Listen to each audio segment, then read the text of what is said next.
नाम कीजिए। मित्रों, आज मैं एक बहुत ही सीखप्रद बात आप लोगों के सामने रखना चाहता हूं और इसकी आवश्यकता सभी को कभी न कभी होती है, चाहे वो गृहस्थ हो तो मालिक बनाने के लिए, चाहे वो साधु सन्यासी मठ चलाने वाले हों तो महंत बनाने के लिए, और चाहे किसी भी क्षेत्र में हो तो योग्य उत्तराधिकारी बनाने के लिए इसकी आवश्यकता सबको पड़ती है। इसलिए इसका शीर्षक होगा उत्तराधिकार चयन प्रक्रिया।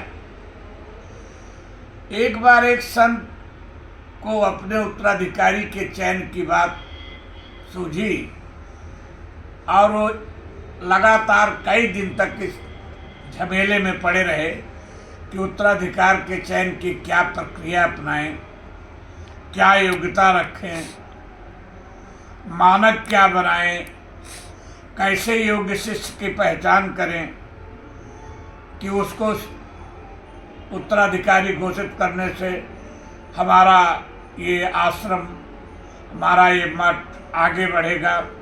इन्हीं उधेड़ बुन से वो कई दिन गुजरते रहे। एक दिन उन्होंने अपने सारे शिष्यों को अपने पास बुलाया और कहा कि मैं आप लोगों में से किसी एक को अपना उत्तराधिकारी घोषित करना चाहता हूं, लेकिन उत्तराधिकार पाने का पैमाना होगा योग्यता। और आप लोगों को हम एक एक चने का दाना दे रहे हैं और आज मैं आश्रम से बाहर निकल रहा हूँ।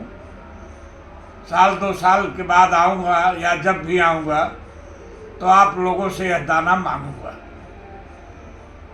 सारे शिष्य बड़ी खुशी खुशी महाराज जी के द्वारा जो चना का दाना दिया गया ले जा करके किसी ने श्रद्धा से कपड़े में बांध करके पूजा के स्थान में रख दिया, किसी ने और बड़ी श्रद्धा दिखाते हुए भगवान के उसमें जहाँ पोटली में रखा जाता है भगवान को उसमें रख दिया।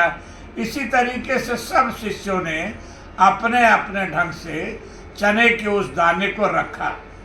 लेकिन एक शिष्य लगातार कई दिन तक विचार करता रहा कि महाराज जी ने चना का दाना दिया और एक एक दाना दिया और ये शर्त भी रख दी है कि जब भी मैं आश्रम में आऊँगा तो आप लोगों से ये चने का दाना मांगूंगा और आप लोग मुझको दीजिएगा।